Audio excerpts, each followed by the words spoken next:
الحمد لله نحمده ونستعينه ونستغفره ونؤمن به ونتوكل عليه ونعوذ بالله من شرور أنفسنا ومن سيئات أعمالنا من يهده الله فلا مضل له ومن يضلله فلا هادي له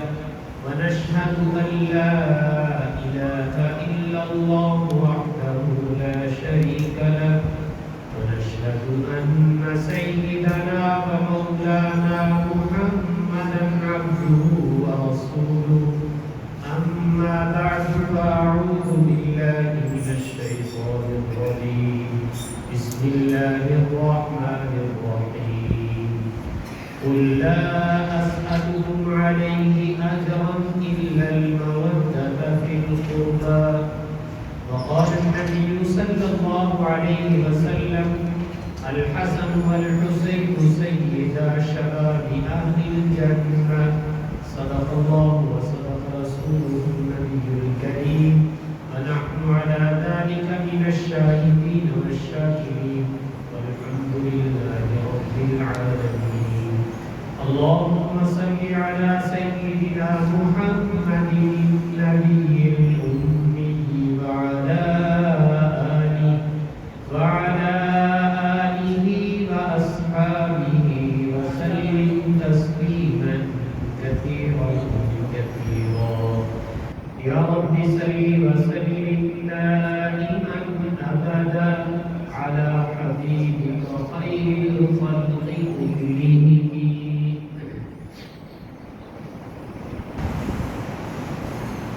گزشتہ جمعے سے اہل بیت کا تذکرہ چل رہا ہے اور جس کو مودت اہل بیت یا محبت اہل بیت کہتے ہیں اللہ تعالیٰ نے اس کو ایمان کا بہت بڑا ذریعہ اور چونکہ قرآن نے بھی اس کا مطالبہ کیا تھا تو صحابہ کرام رضوان اللہ تعالیٰ علیہم اجمعین وہ اس کا بہترین نمونہ کہ آپ کے گھرانے کے ساتھ کیسے محبت کی جاتی ہے تو میں نے کہا صحابہ کرام نے آپ کے دنیا سے جانے کے بعد وہ کر کے دکھا ایک دفعہ حضرت علی رضی اللہ تعالیٰ عنہ حضرت ابوبکر کی خدمت میں حاضر ہوئے اور اپنا جو رشتہ تھا قرابت تھی رسول پاک صلی اللہ علیہ وسلم کے ساتھ اس کا تذکرہ کیا تو جب حضرت ابوبکر نے حضرت علی سے قرابت کا تذکرہ سنا تو حدیث میں آتا ہے کہ آپ کی آنکھوں میں آنسو آ اور آپ نے ارشاد فرمایا اے علی میں اپنے نبی کی قرابت کو اپنی رشتہ داری اور قرابت پر ترجیح دیتا ہوں اور میں اپنے رشتہ داروں کے ساتھ صلہ رحمی کرنا اس کو اتنا باعث ثواب نہیں سمجھتا جتنا میں اپنے نبی کے رشتہ داروں کے ساتھ صلہ رحمی کرنے کو باعث ثواب سمجھتا ہوں تو اپنے رشتہ دار قرابتوں سے زیادہ اہم قرابت ان کی نظر میں حضور کی تھی اور اپنے رشتہ داروں کے ساتھ صلہ رحمی کرنے سے زیادہ صلہ رحمی وہ رسول پاک صلی اللہ علیہ وسلم کے قرابت داروں میں سمجھتے ہیں بلکہ ایک قول ہے حضرت ابوبکر صدیق کا جو عبداللہ ابن عمر نے نقل کیا ہے آپ نے فرمایا لوگوں رسول پاک صلی اللہ علیہ وسلم کے رشتہ داروں کے بارے میں رسول پاک کا لحاظ آپ کی ذات اقدس کو سامنے رکھ کر پھر رسول پاک صلی اللہ علیہ وسلم کے رشتہ داروں کے ساتھ معاملہ کرو یہ آپ نے خطبے میں ارشاد فرمایا تھا کہ رسول پاک صلی اللہ علیہ وسلم کے رشتہ داروں میں ہم حضور کا پاس اور لحاظ کریں جب رسول پاک صلی اللہ علیہ وسلم دنیا سے پردہ فرما گئے ہیں تو حسنین کریمین ابھی چھوٹے 5-6 سال کے بچے ہیں 1 سال کا عمر کا فرق ہے تو حضرت ابوبکر خطبے کے لیے منبر پر تشریف لائے تو چونکہ پہلے ہمیشہ یہ شہزادے بھی اپنے نانا جان کو اس منبر پر بیٹھے ہوئے دیکھتے تھے تو ایک بچہ ہونے کے ناطے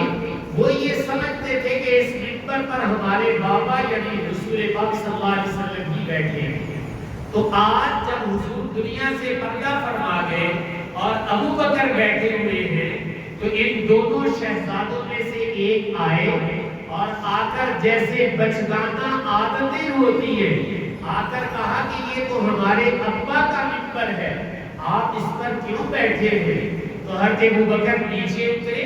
اور ان کو اٹھایا اور گود میں لیا اور لے کر اپنے ساتھ منبر پر بٹھایا اور پھر آپ نے ارشاد فرمایا کہ ہاں یہ منبر تمہارے نانا کا ہی ہے اور ہمیں جو عزت ملی ہے وہ تمہارے نانا کے طفیل سے۔ یہ سب کے سامنے آپ نے اعلان کیا اور بیٹے کو بھی اٹھا کر اپنی گود کے اندر جو ہے بٹھایا۔ تو میں عرض یہ کر رہا ہوں کہ رسول پاک صلی اللہ علیہ وسلم کی رشتہ داری کا پاس اور لحاظ صحابہ کرام نے اس کمال درجے کا کیا ہے کہ تاریخ اس کی نظیر پیش کرنے سے عاجز ہے۔ ایک دفعہ رسول پاک صلی اللہ علیہ وسلم تشریف فرما تھے، حضرت علی آئے اور دیکھا کیا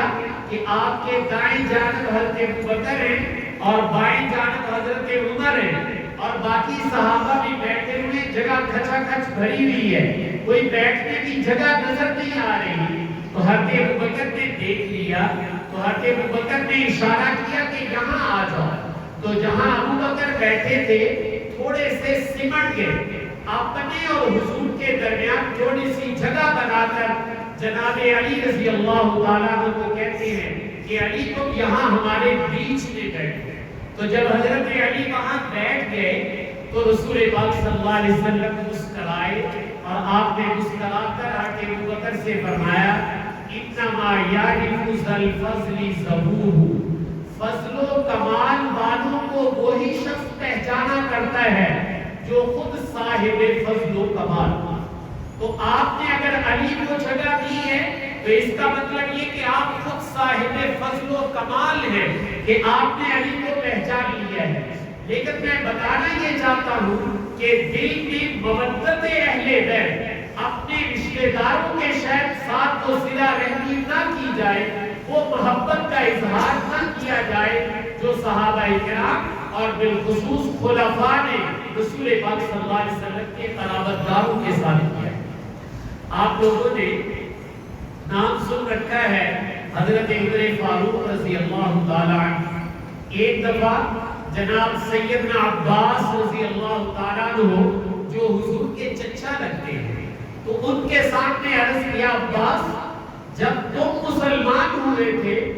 تمہارے مسلمان ہونے کی مجھے اتنی خوشی ہوئی تھی کہ میرا باپ خطاب اگر مسلمان ہوتا تو مجھے اپنے باپ کے مسلمان ہونے کی بھی اتنی خوشی نہ ہوتی عباس جتنی آپ کے مسلمان ہونے کی خوشی ہوئی۔ اور پھر وجہ بتائی کہ وجہ یہ تھی کہ تم میرے نبی کے چچا تھے، جب تم اسلام میں لائے تو حضور کو بہت خوشی ہوئی کہ میرا چچا اور میرا خاندان بھی اسلام میں آ رہا ہے۔ ہمیں اپنی خوشی سے زیادہ اپنے محبوب صلی اللہ علیہ وسلم کی خوشی عزیز، جہاں ہمارے نبی کو زیادہ خوشی ہو ہم بھی اس پہ زیادہ خوش ہیں۔ تو فرمایا عباس میرا باپ مسلمان ہوتا تو مجھے اتنی خوشی نہ ہوتی جتنی تمہارے مسلمان ہونے سے خوشی ہوئی، اور وجہ یہ کہ تمہارے مسلمان ہونے سے میرے نبی کی آنکھیں ٹھنڈی ہوتی۔ تو میں عرض یہ کر رہا ہوں کہ یہ حضرات مودت اور محبت جس کو قرآن نے کہا ہے اس میں کمال درجے تک پہنچے ہوئے تھے اور بہت کمال کر کے بھی دکھایا ہے کہ اہل بیت کے ساتھ رواداری، تعلق، خرچ کرنا جو حضور کے زمانے میں تھا بعد میں وہی نہیں بلکہ اس سے کہیں بڑھ کر ان لوگوں نے خرچ کیا ہے۔ چونکہ حضرت ابوبکر کا زمانہ وہ 2-2.5 سال کا ہے اور اس میں ارتداد، مانعین زکات، یہ فتنوں نے سر اٹھا لیا تھا جس سے استحکام ابھی پورا نہیں ہوا تھا۔ اللہ تعالیٰ نے جو مستحکم حکومت عطا کی تھی وہ حضرت عمر رضی اللہ تعالیٰ عنہ کے دور میں تھی، اور حضرت عمر رضی اللہ تعالیٰ عنہ نے بھی محبت کا وہ کمال کر کے دکھایا ہے کہ جس کی نظیر ملنا بہت مشکل ہے۔ ایک دفعہ حضرت عمر کے پاس کہیں سے جوڑے یمن سے کپڑے آئے اور آپ نے تقسیم کیے تو حسنین کریمین کو بھی لایا گیا، لیکن وہ جو کپڑے آئے تھے سل کر وہ ان کے جسم کے پورے نہیں آ رہے تھے، تو آپ نے وہ تقسیم کر دیے اور وہاں کے گورنر کو دوبارہ لکھا کہ 2 جوڑے ان کے ماپ کے سلا کر بھیجو۔ تو وہاں کا چونکہ عمدہ کپڑا تھا تو 2 جوڑے جب بن کے آئے تو حضرت عمر رضی اللہ عنہ نے بلا کر دونوں شہزادوں کو زیب تن فرمایا۔ جب دونوں شہزادوں نے وہ کپڑے پہن لیے تو حضرت عمر نے ایک جملہ ارشاد فرمایا ہمارے دل کو ٹھنڈک تو اب پہنچی ہے کہ جب تمہارے جسم پر میں نے یہ بہترین لباس دیکھا ہے۔ ایک دفعہ آپ اپنے گھر میں تھے کہ عبداللہ ابن عمر آپ کے بیٹے وہ حضرت عمر سے ملنے آئے، حالانکہ بیٹا تو بے تکلف گھر میں آ جاتا ہے، کوئی بیرونی مہمان تھے جس کی وجہ سے عبداللہ ابن عمر کو گھر آنے کی اجازت نہ ملی۔ آپ واپس چل دیے، راستے میں سیدنا حسن رضی اللہ تعالیٰ عنہ ملے تو پوچھا کہاں جا رہے ہو؟ تو کہا والد صاحب سے ملنے گیا تھا لیکن اجازت نہیں ملی۔ تو حضرت امام حسن رضی اللہ تعالیٰ عنہ بھی وہیں سے واپس ہو لیے کہ مصروف ہے اور جس کی وجہ سے بیٹا اندر نہیں جا سکا تو میں کیسے جا سکوں گا۔ دوسرے وقت میں حضرت عمر کو جب پتا چلا تو آپ نے بلا کر 2 باتیں ارشاد فرمائی۔ ایک آپ نے کہا کہ حسن تم واپس کیوں چلے گئے؟ انہوں نے کہا کہ آپ نے اپنے بیٹے کو اجازت نہیں دی تھی۔ تو کہا کیا تم میرے بیٹے کی طرح ہو؟ تم تو سردار قوم ہو، اس لیے اپنے آپ کو میرے بیٹے کی طرح نہیں سمجھنا، تم ان سے بہت اوپر ہو۔ اور دوسری بات فرمائی آئندہ جب بھی میرے پاس آنا ہو تو میں خود تمہیں کہتا ہوں تمہیں اجازت لینے کی ضرورت نہیں، سیدھے میرے گھر چلے آئے۔ تو حضرت عمر رضی اللہ تعالیٰ عنہ نے میں نے کہا ان شہزادوں کا بہت اکرام کیا، حتیٰ کہ جو بدری صحابہ تھے رسول پاک صلی اللہ علیہ وسلم کے ساتھ میدان بدر میں شریک ہونے والے صحابہ، جو صحابہ میں سب سے اونچا مقام رکھتے ہیں، جو وظیفہ ان کا حضرت عمر نے مقرر کیا تھا ان دونوں شہزادوں کا وظیفہ بھی وہی مقرر کیا۔ ان صحابہ کے برابر آپ ان کو عطیات دیا کرتے تھے۔ ایک دفعہ عبداللہ ابن عمر جو آپ کے بیٹے ہیں اور بڑے نیک انسان تھے اور بڑے صحابہ میں سے ہیں، انہوں نے ابا جان سے ایک سوال کیا، کہا ابا جان بدر احد اس میں ہم لوگ حضور کے ساتھ شریک ہوئے، ہم نے جانوں کا نذرانہ پیش کیا، یہ دونوں شہزادے تو بہت چھوٹے تھے، یہ تو بعد میں دنیا میں آئے، یہ تو اس وقت تھے بھی نہیں، اور جب آپ تقسیم کرنے لگتے ہیں تو جتنا ہمیں دیتے ہیں ہمارے سے بھی زیادہ ان کو دیتے ہیں، تو ان کو اتنا اونچا مرتبہ دینے کی وجہ کیا ہے؟ تو حضرت عمر رضی اللہ تعالیٰ نے اپنے بیٹے کو مخاطب کر کے ایک بات ارشاد فرمائی، فرمایا اچھا بیٹا یہ بتاؤ جیسا باپ ان کا ہے تمہارا باپ کیسا ہے؟ جیسی ماں ان کی ہے سیدہ فاطمہ تمہاری ماں ایسی ہے؟ جیسے نانا ان کا خاتم الانبیاء ہے تمہارا نانا ایسے ہے؟ اسی طرح اور رشتے گنوائے۔ فرمایا اگر تمہارے رشتے بھی ان کے برابر ہیں پھر تو برابری کا سوچ لینا، وگرنہ ان شہزادوں کی برابری کا خیال بھی تمہارے دل میں نہیں آنا۔ تو میں عرض یہ کر رہا ہوں کہ ان حضرات نے مودت اہل بیت کی تعظیم وہ اس کمال درجے کی امت کو کر کے دکھائی ہے کہ ہم صرف نبی کے حقدار نہیں ہیں، نبی کی آل اور اولاد کے بھی حقدار ہیں، یہ ہمارے ایمان کا حصہ ہے اور اس کو عین ایمان قرار دیا گیا ہے۔ اس لیے میں نے عرض کیا کہ آپ صحابہ کی زندگی اٹھا کر دیکھیں تو آپ کو یہی نظر آئے۔ دونوں بڑے حضرات شیخین حضرت ابوبکر حضرت عمر راستے میں اگر کہیں سواری پر جا رہے ہوتے تھے اور راستے میں سیدنا عباس جو حضور کے چچا ہیں وہ نظر آ جاتے تو فوراً یہ اپنی سواری سے ادب کی وجہ سے نیچے اتر کہ حضور کے چچا آ رہے ہو، اگر حضور آ رہے ہوتے تو ہم سواری پر کبھی نہ بیٹھتے، تو حضور کے جو چچا ہیں حضور کی وجہ سے ان کا احترام کیے ہیں کہ جب نظر ان پر پڑتی تھی تو سواری سے فوراً نیچے اتر آتے تھے۔ ادب اور لحاظ کی وجہ سے اتنا ادب اور لحاظ خاندانی نبوت کا میں نے کہا صحابہ کرام رضوان اللہ تعالیٰ علیہ اجمعین کیا کرتے۔ حضرت ابو ہریرہ رضی اللہ تعالیٰ عنہ آپ کی اکثر عادت مبارکہ تھی کہ آپ جب سیدنا حسن رضی اللہ تعالیٰ عنہ کو ملتے تو کہتے میری ایک درخواست ہے. وہ پوچھتے کیا؟ تو کہا اپنے پیٹ سے ذرا کپڑا اٹھاؤ، میں اس جگہ بوسہ لینا چاہتا ہوں جہاں میں نے رسول پاک صلی اللہ علیہ وسلم کو بوسہ لیتے دیکھا. آپ دیکھتے چھوٹے بچوں کے پیٹ کے ذرا بوسہ لیا جائے تو بچہ خوش ہو جاتا ہے. رسول پاک صلی اللہ علیہ وسلم حضرت امام حسن ان کے پیٹ کا بوسہ لیا کرتے تھے. حضرت ابو ہریرہ اپنی زندگی بھر جب بھی ملاقات ہوتی تو امام سے عرض کرتے کہ آپ اپنے پیٹ سے کپڑا اٹھائیں، میں اس جگہ کو چومنا چاہتا ہوں جہاں میں نے اپنے نبی کو بوسے لیتے تھے. ایک دفعہ آپ کسی جنازے سے واپس تشریف لا رہے تھے کہ ایک جگہ بیٹھ گئے دونوں شہزادے. تو حضرت ابو ہریرہ آئے اور آ کر دیکھا کہ دونوں نوجوان بیٹھے ہوئے، تو کہا بیٹھے رہو. یہ بیٹھے ہوئے تھے، آپ نے اپنے کندھے سے چادر اتاری اور اتار کر دونوں کے پاؤں کو جھاڑنا شروع کر دیا. مٹی پڑی ہوئی تھی تو انہوں نے کہا کہ چچا جان آپ کیا کر رہے ہیں، یہ نہ کرے. کہا کہ بیٹو آرام سے بیٹھے رہو، اگر لوگوں کو پتہ چل جائے کہ تمہارا مقام اور مرتبہ کیا ہے تو لوگ تمہیں زمین پہ نہ چلنے دیں، ہمیشہ تمہیں اپنے کندھوں پر سوار کیے. یہ حضرت ابو ہریرہ رضی اللہ تعالیٰ عنہ جو رسول پاک صلی اللہ علیہ وسلم کے ہر وقت ساتھ چمٹے رہتے تھے، وہ یہ کام کر رہے. ایک دفعہ رسول پاک صلی اللہ علیہ وسلم تشریف لے جا رہے تھے اور آپ سیدہ فاطمہ کا گھر بھی چونکہ ساتھ تھا، ادھر گئے تو آپ نے آواز دی کوئی بچہ نہیں ہے، بچے کو بھیجو باہر. تو تھوڑی دیر میں سیدنا امام حسن رضی اللہ تعالیٰ عنہ تشریف لائے تو آپ نے دیکھ کر چمٹایا اپنے ساتھ اور پھر کہا اے اللہ میں اس سے محبت کرتا ہوں، تو بھی اس سے محبت فرما اور جو اس سے محبت رکھے اس کے ساتھ بھی محبت فرما. فرمایا حضور کی اس دعا کے بعد میں نے دیکھا کہ امام حسن کی محبت میرے رگ و پے میں پیوست کر گئی،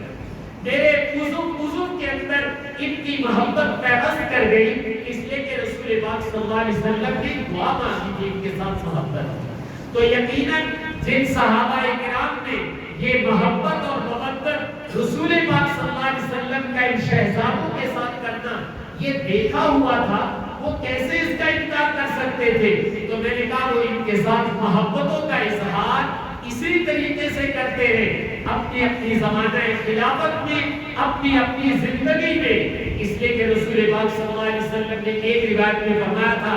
کہ من احبہما فقط احبانی، جس نے میرے دونوں بیٹوں کے ساتھ محبت کی اس نے میرے ساتھ محبت کی، اور جس نے میرے دونوں بیٹوں کے ساتھ بغض رکھا اس نے میرے ساتھ بغض رکھا. یہ رسول پاک صلی اللہ علیہ وسلم کا اعلان مبارک تھا. حضرت ابو بکر رضی اللہ تعالیٰ عنہ اکثر حضرت علی رضی اللہ تعالیٰ عنہ کے چہرے کو محبت سے دیکھا کرتے تھے. ایک دفعہ حضرت عائشہ رضی اللہ تعالیٰ عنہ نے سوال کیا کہ آپ سیدنا علی رضی اللہ تعالیٰ عنہ کے چہرے کو بڑی محبت سے دیکھتے ہیں، اس کی کوئی خاص وجہ ہے؟ تو حضرت ابو بکر نے فرمایا کہ ہاں میں نے رسول پاک صلی اللہ علیہ وسلم سے سنا تھا، آپ نے ارشاد فرمایا تھا علی کے چہرے کو دیکھنا بھی عبادت ہے. جیسے بیت اللہ کو دیکھنا، کلام اللہ کو دیکھنا، حضور کی زیارت کرنا، والدین کی زیارت کرنا عبادت ہے، تو آپ نے فرمایا تھا علی کو دیکھنا بھی عبادت ہے، اس لیے میں علی کے چہرے کو محبت سے تکتا رہتا ہے. صاحبو یہ ہے ان مسلمانوں کی زندگی جس کو قرآن نے یہ کہا تھا رحماء بینہم. اگر تم یہ پوچھنا چاہو کہ صحابہ کرام کے آپس کے تعلقات کیسے تھے، آپس میں ان کی زندگی کیسی تھی، تو قرآن کہتا ہے میں تمہیں بتا دیتا ہوں، تم مجھے پڑھ لینا میں بتا دوں گا. تو قرآن نے کہا اشداء علی الکفار رحماء بینہم. کافروں کے بارے میں تو یہ بڑے سخت ہوتے ہیں، لیکن جب ان کا آپس میں میل ملاپ ہوتا ہے تو بڑے رحم دل ایک کے لیے ہو جاتے ہیں. تو اللہ نے ان کا تعارف کراتے ہوئے یہ کہا ہے رحماء بینہم، یہ آپس میں شیر و شکر تھے. تو بھائی جب قرآن یہ کہہ رہا ہے زندگی یہ بتا رہی ہے. تو یا لوگوں نے نہ جانے کہاں سے افسانے گھڑ لیے ہیں. اس لیے یہ من گھڑت افسانے اور بعض بے سند باتیں جو غلط لوگوں نے میں نے کہا اس زمانے میں پھیلا دی، آج انہی کا تذکرہ کیا جاتا ہے. یہ زیب نہیں دیتا ہے، اس لیے کہ جس اس باغ کو اگانے والے، باغ کے مالی، باغ کے باغبان صدر کونین صلی اللہ علیہ وسلم جو باغیچہ تیار کر کے گئے ہیں، قیامت تک ایسا باغیچہ کوئی دنیا کے اندر نہیں لایا جا سکتا. اگر یہ ہمارا اعتقاد ہے کہ آپ کائنات کے سب سے بڑے معلم اور مربی ہیں، تو بھائی اس کا تقاضا یہ ہے کہ اگر نبی کو کائنات کا سب سے بڑا مربی اور معلم مانتے ہو تو جس شاگردوں کی جماعت کو تیار کیا ہے ان کے تعلقات جو اللہ کی زبان میں بیان کیے جائے وہ رحماء بینہم ہے. اس لیے میں بڑی معذرت سے ایک بات کہوں گا، وہ یہ کہ آج کا سوشل میڈیا پر طرح طرح کے لوگ آ جاتے ہیں اور وہ طرح طرح کی گفتگو کرتے ہیں، اور بعض تو اتنی بے باکانہ گفتگو کرتے ہیں، الامان والحفیظ، اتنا بے باک ہو کر صحابہ یا صحابہ کی جماعت کے بارے میں تبصرہ کرنا. بھائیو یہ ایمان لیوا ہوتا ہے، یاد رکھیے گا. میں دیانت آپ سے کہہ رہا ہوں، بڑوں کے بارے میں زبان درازی کرنے والا وہ ایمان بچا کر دنیا سے بہت کچھ کرتا ہے. اس لیے میں کہہ رہا ہوں ایمان کی سلامتی جیسے مودت اور محبت اہل بیت ہے،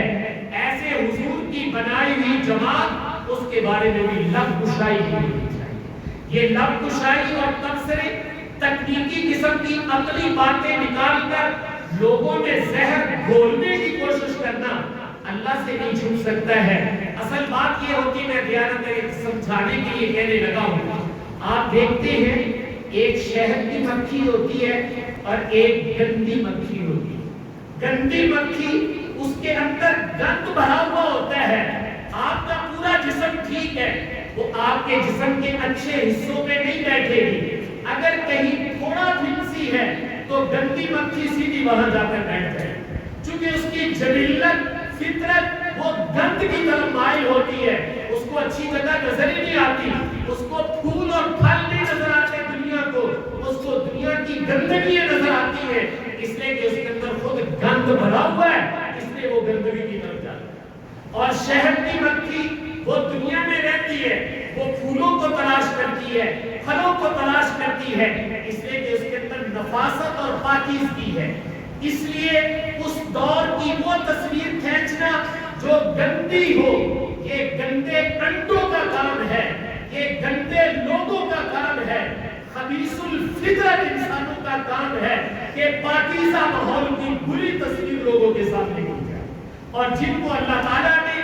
سلیم الطبع بنایا ہے، پاکیزہ باطن والے بنایا ہے، وہ اس دور کی اچھی تصویر انسانوں کے سامنے لاتے ہیں. اس لیے اس دور کی پاکیزہ جو مثالیں ہیں وہ تمہاری نظروں سے چھپ گئی، اور بشری تقاضے سے اگر کبھی کسی سے کوئی غلطی ہو جائے تو تم اس کو اچھالنے لگتے ہو. یہ انسانیت نہیں ہے، یہ حیوانیت اور بغض کی علامت ہے. اور آل علی، اولاد علی، وہ اپنے دلوں میں نہ بغض پال کر گئے نہ بغض کی تعلیم دے کر، وہ سینے کو صاف رکھنا دکھا کر گئے ہیں. میں نے گزشتہ دفعہ بھی عرض کیا تھا کہ سیدنا امام حسن کی قربانی اور سیدنا امام حسین کی قربانی وہ اپنے نانا کے دین کی بقا کے لیے تھی، جس کی نظیر دنیا میں نہیں پیش کی جا سکتی. لیکن میں آپ سے یہ کہوں گا کہ جب بھی صحابہ کو دیکھنا ہو تو قرآن کے آئینے میں دیکھ لینا، تصویر صاف ستھرا نظر آئے گا. اور اگر کسی دھندلے آئینے میں دیکھو گے، ایسی اینک لگا دو جس کے شیشے خراب ہیں تو آپ کو دھندلا ہوا عکس نظر آئے گا. ایسی اینک لگا دو جس کے شیشے صاف ہیں، آپ کو بالکل کلیئر چیزیں نظر آئیں گی. اسی طرح قرآن سے بہتر آئینہ صحابہ کو دیکھنے کے لیے دنیا میں نہیں ہے. قرآن کا شیشہ لگاؤ گے تو صحابہ کی شخصیت صاف نظر آئے گی. اور اگر تاریخ کا آئینہ یا من گھڑت کہانیوں کا آئینہ لگاؤ گے تو ساری زندگی دلوں میں بغض، حسد، کینہ، عداوت، دشمنی اور تبرہ بازی وہ تمہارا مقدر بنا رہے گا. گا، اب یہ مرضی آپ کی ہے کہ تم اپنا مقدر کس چیز کو بنا دو۔ اس لیے جو دین ہمیں سکھا کر گیا ہے بھائی، اس کو اللہ کے لیے سیکھو، اس کو پھیلاؤ۔ نہ تم ان کی نماز کا تذکرہ کرو، نہ تم ان کی تلاوت کا تذکرہ کرو، نہ تم ان کے صدقے اور حج کا تذکرہ کرو، نہ تم ان کی شرم و حیا کا تذکرہ کرو، نہ ان کی محبتوں کا تذکرہ کرو۔ تمہارے پاس ایک ہی بات بس رہ گئی ہے، کیا وہ ایک ہی بات دنیا میں تھی؟ تو ان لوگوں کی وہ پاکیزہ زندگی، ان شہزادوں نے ایک قول کے مطابق 25 حج پیدل اللہ کے گھر کے کیے، جبکہ سواری ساتھ تھی۔ کہا حیا آتا ہے کہ اللہ کے گھر میں جائیں اور سواری پر بیٹھ کر جائیں۔ 25 حج بیٹھ کر پیدل چل کر جب بیت اللہ کے گھر، اس تمام درجے کی بنا پر اللہ تعالیٰ نے ان شہزادوں کو عطا کی تھی، تو ہم ان کی محبت کو جزو ایمان سمجھتے ہیں۔ ہمارے نبی سکھا کر گئے ہیں، لیکن ہم ان کی پاکیزہ زندگی کو اجاگر کرنا چاہتے ہیں۔ اگر اس کو ہم اجاگر کر لیں گے تو میرے اور آپ کے لیے مشعل راہ ہوگا، نمونہ ہوگا، اور اس پر میں اور آپ اپنی زندگی گزار سکیں گے۔ حق تعالیٰ سے دعا ہے کہ حق تعالیٰ مجھے آپ کو عمل کرے۔